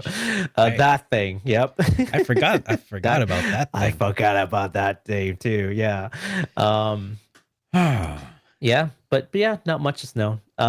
Pretty exciting though. I wonder if that's going to be kind of like an attempt to relate just everyday life to RPG stats and stuff. I don't know. Okay, so I talked a little bit about this during my stream, and when we talked about so they talk about life, right? They talk about life, but that's like an English translation. The Japanese word that they use is jinsei. Jinsei is jinsei is life, but there's this very specific connotation that talk about one's life from birth to death, like their chronicles, like it's one's life, their life, right? Like a legacy of a person. Yeah, it could be, or you could talk about your own like jinsei. Like I can talk, for example, if I talk to you about my jinsei, I'm talking about like my life as I've lived up to this point. Yeah. Like all the things I've done, all my accomplishments, my adventures, right? That's my jinsei. The choices that I've made through my life, how I get from where I was to how I am today, that's my jinsei, right? Which is correctly translated as life, but very specific usage on the word. It's got more loaded in that word than what we think of when we say life. Yeah. So, so this is, I can imagine this being like, the chronicle of like a traveler, and, that could be kind of cool, right? Or you can write your own chronicle as you go through the journey, and that's your jinsei in this RPG, right? It could be. It's I don't know where they're going to take this, but it could be pretty grand. They did say that this is going to be very ambitious and not like any game that they've made before. We'll see. Really? Like we've literally seen like 2 pieces of concept arts. There's not much to go by other than what they have said. I'm ready So, for it. I'm ready yeah. to see something different, you know? They say in the show that there's gonna be something like planning your adventure and then selling the ocean sea, selling the open seas. So Oh, okay. that's kind of part of the concept that they've explained in there. So we'll see what that looks like. Yeah. All right. So here are more farming simulator games that Oh, we boy. promised from earlier. Oh boy. For 2 of us who don't really play these games, we sure do talk a lot about them. So I had to do some fact checking on this because some outlets is reporting 1 new title, some other outlets is reporting 2 new titles, and so I had to like rewatch the showcase like once or twice Okay. to make sure I'm getting this correctly. And based on what I saw, I do think that they're actually talking about 2 separate Story of Season games. Not 1, but 2 games. Okay. The first game is going to be a modernized version of the series that brings modern experiences, their words, to this new title. So maybe like a new mainline Story of Seasons title that should be Okay. like a flagship kind of thing. Like a modern, as in like using like modern farm equipment, like. No, I think modern is in like modern technology. So like you can maybe better interact with your environment, Okay. that sort of thing. Yeah. Okay. Like a more ambitious, more current style of game. Yeah, Okay. absolutely. But Cool. still staying to the roots of like, being able to farm and share your crops. And so there's some like more modern gameplay interaction ideas that will be implemented in this one. That's what I'm getting at. Oh, I feel like they're getting at. And then a second title, which will actually allow players to play in multiplayer mode. So kind of like Stardew Valley, like multiplayer, but Story of Seasons. Yeah. Is what I'm getting from them. So 2 separate games, not 1 game with 2 modes, but 2 separate games. I do wonder why they have to make 2 games just to have a multiplayer mode though. So I think that's probably where the confusion is coming from. But they have specifically said this other title like multiple times. So I think that's pretty strong indication that they mean like this next title, this other title, has multiplayer. Okay. Yeah, Interesting. Yeah, but we'll see how they actually implement it. From my perspective, they could really just have 1 Story of Seasons that has the multiplayer mode, but we'll see what they have in mind. Cool. Yes. Well, next up, kind of connected, in fact, I think. I'm pretty sure that this is in fact a spin-off of the Story of Seasons games. Rune Factory Project Dragon was announced. Project Dragon, gosh. Is it going to be Rune Factory just Dragon? Marvelous showed 2 Rune Factory games. The first one is called is a spin-off title Ryu no Kuni. Ryu no Kuni. Project Kuni, Dragon. Yeah. All right, and we have a teaser trailer for it, so let's take a gander at that. Yeah, this is beyond just the planning stage now, right? They have some kind of things for us to see.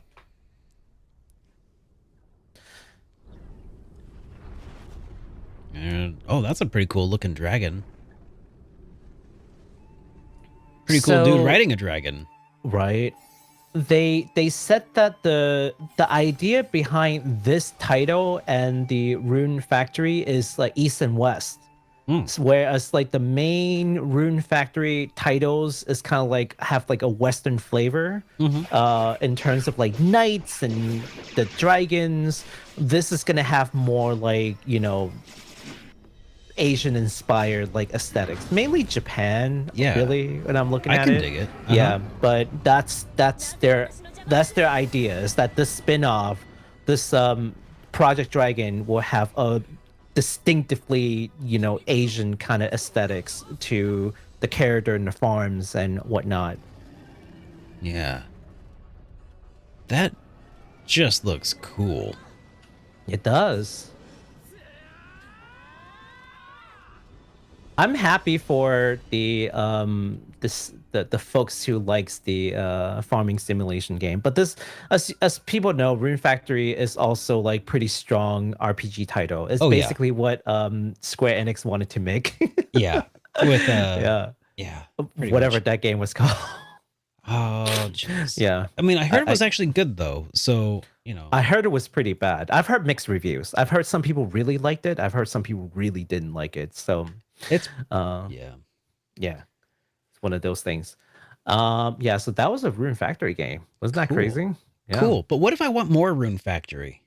Oh, you can definitely get more in the name of Rune Factory 6. So the other Rune Factory game that they talked about.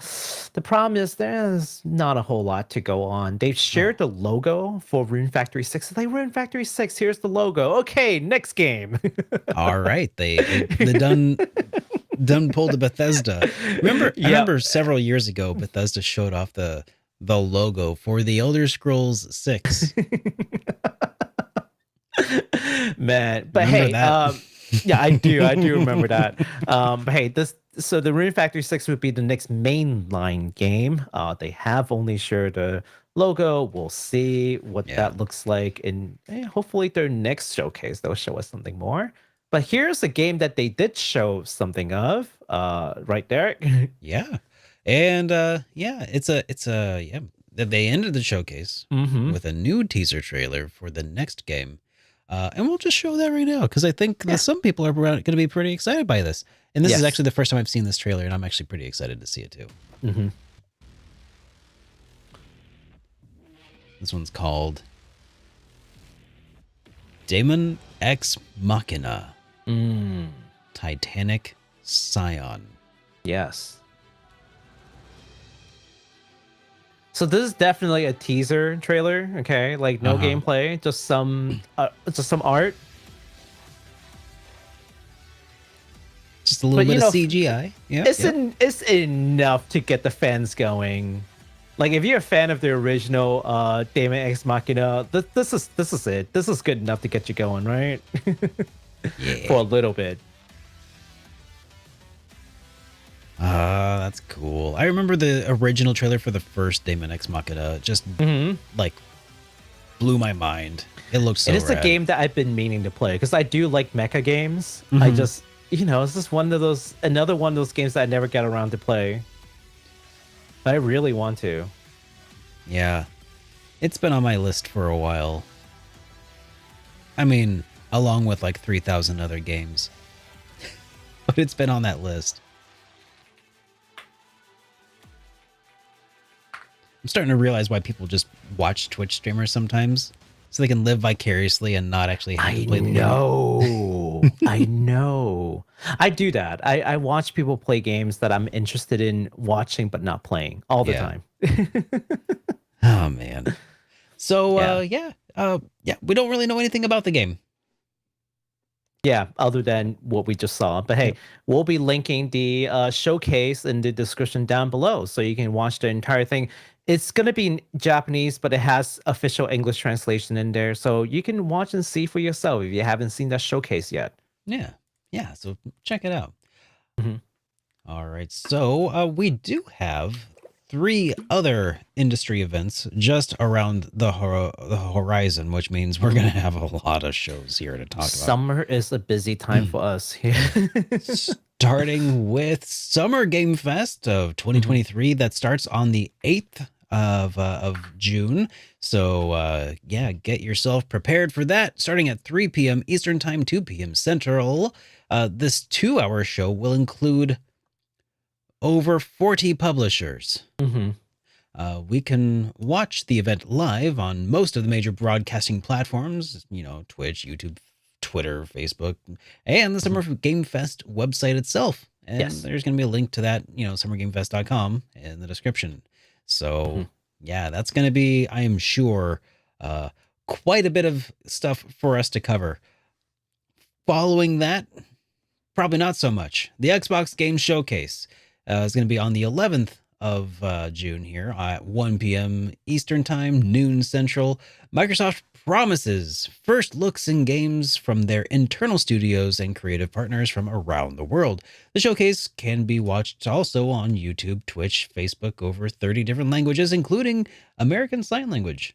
Yeah, that's pretty cool. That is I pretty respect rad. it. Yeah. And then finally, the RGG Summer Summit. It starts on the 15th of June at 11 p.m. Eastern Time, 10 p.m. Central Time. And this broadcast will likely feature the latest information from Like a Dragon series. So we will also see some updates on Like a Dragon Gaiden, The Man Who Erased His Name, and Like a Dragon 8. Yes. Ooh, I'm excited about that Summer Summit.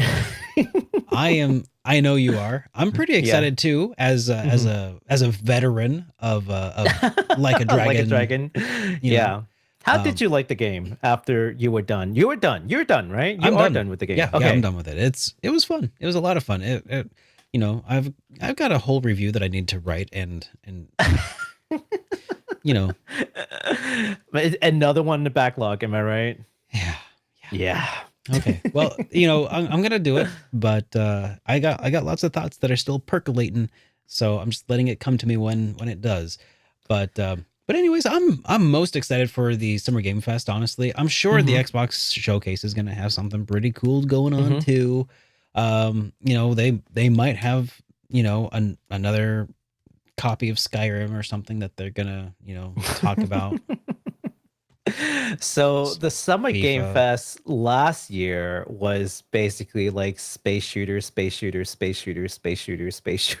like, I remember last year's Summer Game Fest. So hopefully they do a little better this time around, that didn't just have like 10 space shooter in a row. Over 40 publishers, they've got to have something in there. We'll see. Right? We'll see. We'll see. I mean, when they got they must have gotten some feedback from last year. Come on, like we'll see. I mean, no, yeah, but some people like the space shooters though. So yeah. I know. Yeah. We'll see what happens. We can do a space shooter drinking game. You take a shot for every space shooter, 2 shots if it's a horror space shooter. My poor liver. But yeah, so going back to the RGG Summer Summit really quickly, the 2 main games that we're likely to see are a Dragon Gaiden, The Man Who Erased His Name, which for those who may not remember will be a prequel to Yakuza 7, but also a in-between game for Like a Dragon, Yakuza Like a Dragon and Like a Dragon 8. God, they changed the title. It just like drives me crazy. So just a reminder that it's kind of like, it's a Gaiden game that talks about what happened to Kiryu after Yakuza 6 and between 7 and 8, so to speak. Now, the reason why I wanted to bring that up again is because this next piece of news that I'm personally very excited for. So RGG Studio recently held an event to audition for people to be added to their latest games, namely Dragon Gaiden and also Like a Dragon 8. Now, for those who are unfamiliar with the Yakuza series, they do tend to regularly add real people into the game. And there are a couple ways they do that. Sometimes they will have like... I did. Sometimes they'll add, celebrities who play in Yakuza movies, like famous celebrities, and they'll use their like voice and likeness in official characters. For example, like in Yakuza 0, the 3 main like baddies that you see in there, they're real actors who played a lot of like Japanese Yakuza movies. So they would do the voices, and they would use their likeness in these official characters. Sometimes they'll include actual wrestlers from like the Japan like wrestling league. Other times they even include like porn actresses in their games. So almost like anything goes for them, right? So this time they held an audition for people who would want to be included as hostesses in this game. So there were 5 finalists who made it through thousands of applications, and these 5 finalists will be featured in Dragon Gaiden, the man who erased his name. So congratulations to them, and they were selected back in April. Now this news is actually about one of the finalists. So out of the 5, right? One of them actually won the Grand Prix and got the grand prize. And the grand prize is actually to be featured in Dragon Gaiden, but also in Like a Dragon 8. So 2 games instead of just 1 game. And that person is actually VTuber who's known as Kson. Kson is a extremely popular VTuber in Japan. She actually streams in her avatar as well as in person. She just switches it up. So super cool, and she's been basically a lifelong Like a Dragon Yakuza fan through her many different interactions with the game and streaming the games. I guess for people who don't know who Kson is one of the person chiefly responsible for VTubers being popularized in like the West, because she streams in bilingual, so she's fluent in Japanese and English because she grew up in Atlanta. Yeah, so she's really cool. Super creative individual, and again, just a lifelong Yakuza fan. And this is sort of like her big dream come true moment, being able to be featured in the game. So I thought it was super awesome. I, as just a VTuber fan and also a fan of the Yakuza series, I'm like double excited for the news that she'll be featured in not just one, but in both games. So pretty awesome. Nice. Yes. And then rounding out the industry news, CRYMACHINA have announced a vote for the reverse cover. NISA says that they'll be hosting another vote for the upcoming action RPG. So if you're interested in the game and want to have an impact on what the reverse cover looks like, you can find the link in the video's description. Or you will be able to a little bit later on, until the 5th of June. So act soon while supplies last. Yeah, I was looking at it. The reverse covers actually look pretty cool. So I'm kind of excited for this upcoming action RPG. Yeah. All right. Now moving on to some news relating to merch. For the first time in this show, I'm going to tell you guys something about merch soon not being available, as opposed to like new merch coming soon. So from June 12th, we will no longer be able to purchase Pokemon shirts from Original Stitch because the company is actually going out of business. Yeah, I know. That's a bummer. Yeah, Original Stitch was a company that allows you to customize your own Pokemon shirt by choosing a list of patterns, buttons, and other design combinations. Now, these shirts aren't cheap. I think they're like $120 a shirt, but they're like super high quality. So it makes for a good gift for anyone who's like really into Pokemon. Some these of the are patterns, like dress shirts with like custom they're buttons dress and stuff. shirts. Yes, they're not t-shirts, they're dress shirts. Yeah. And they're like really good quality dress shirts that you can even wear to work, right? So don't think of it as like, I mean, some higher quality dress shirts can go to that price. So I don't think it's like crazy. Not like $1,000 white t-shirt from Yeezy, Right. But yeah, no, it's like like 120, I think, for like a dress shirt. So it could be nice. Now, in addition to shirts, if you don't feel like getting dress shirts, they also sell bandanas, masks, and even aprons using these Pokemon patterns. So I think apron might actually be kind of cool. Like a Pokemon apron, that could be cool. So we'll have the link in the description below so that you can order something before June 12th. In fact, I'm going to do that because I didn't know they were going out of business. Now that I know that, I'm going to be ordering some stuff that I've been holding off from. Wouldn't that be ironic if everybody was like, oh my gosh, we're going to lose our chance, and they all go order, and then suddenly they're like back to good. We're profitable again. Yeah. Well, that would be nice, but probably not. Probably not going to happen. Yeah. What is going to happen, though, is a Metal Gear Solid board game an officially licensed one.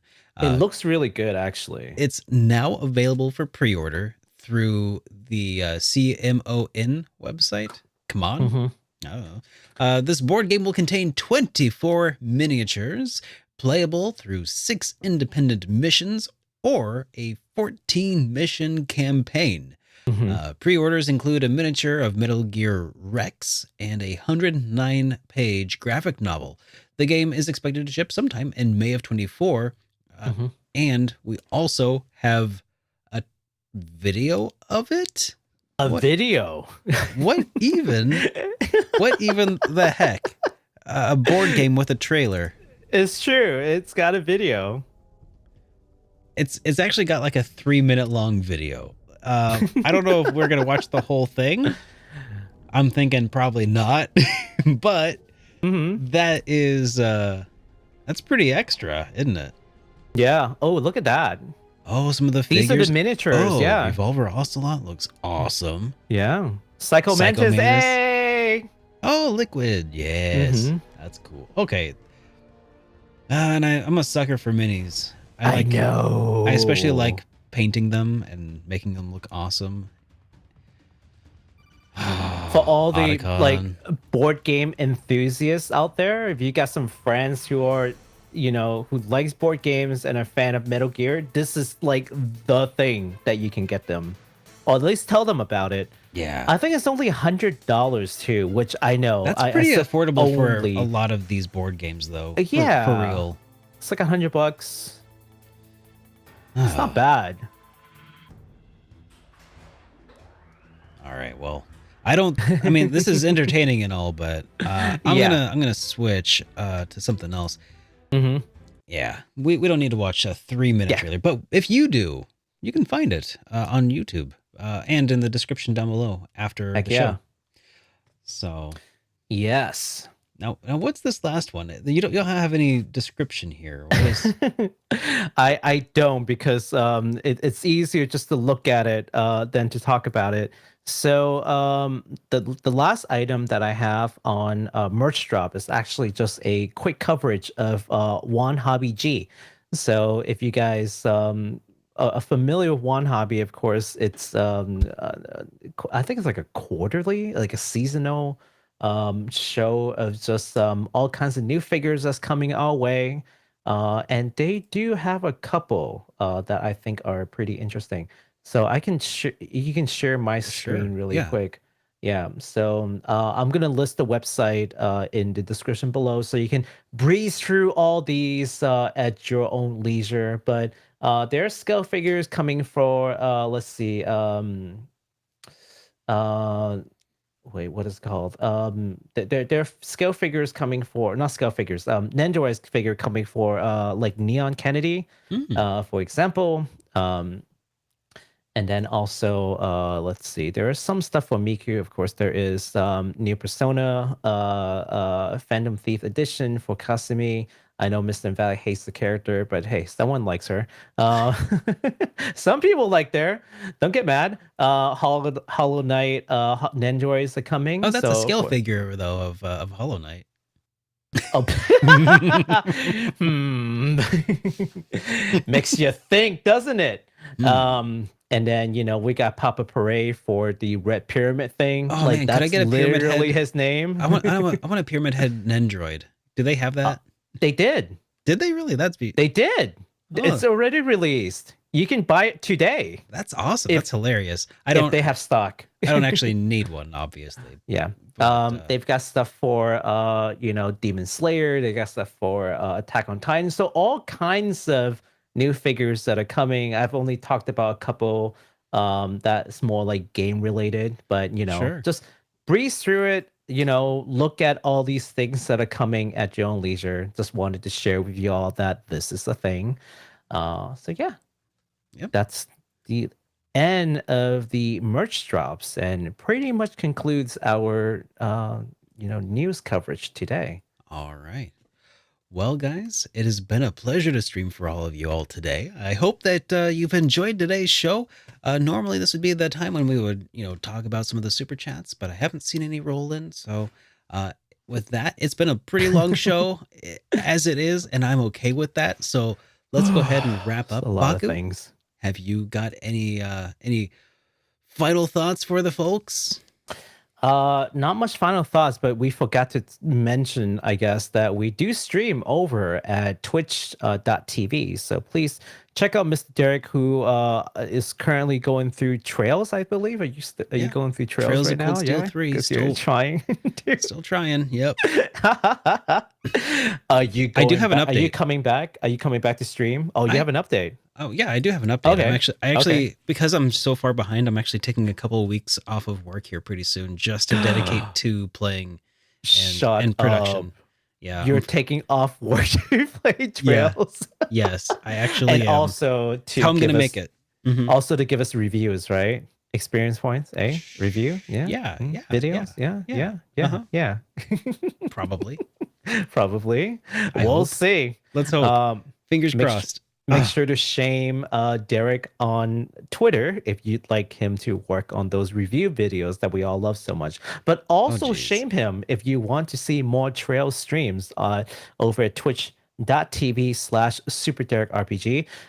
And I can also be found on Twitch over at twitch.tv/BakusanJRPG, where I am currently going through Xenoblade Chronicles 3. That game is incredible. I am so mind blown right now with the game. Right?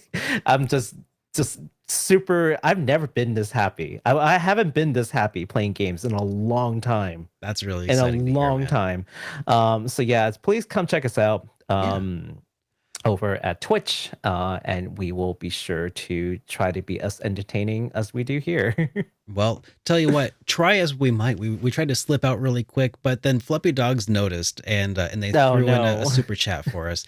They said, "Okay, do you have any suggestions for how best to play retro consoles, devices that upscale versus CRT?" And they said, "Sorry for being late," and that's all right. Oh, Fluffy. dude, no worries. So my recommendation is, if you have the space for a CRT for retro consoles, that's the way to go. If you do, if you have one, but not everybody does. Not everybody's got a 90s room. Not everybody's got a gaming room, and they're unwieldy and they're kind of harder to come across these days. But if you have it, that's the way to go.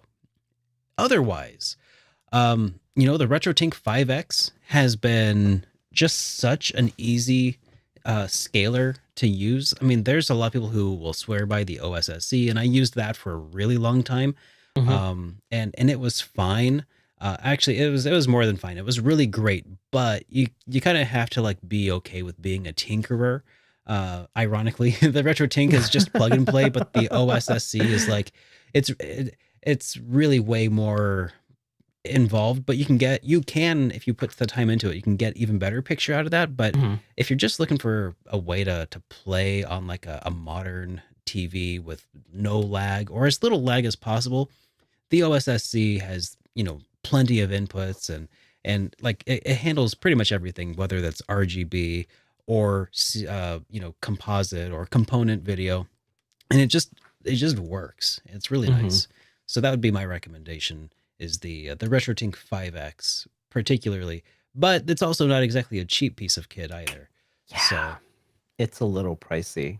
It's like $325 on the website, but it's not including shipping. But it's a lot cheaper than, so the OSSC I think you can get for like 150, 180. I can't remember quite what it is, but I know that the one before that, the FrameMeister, that was the gold standard for plug and play, and it just works. And with those, the chips that they used being out of production, those things were like 500.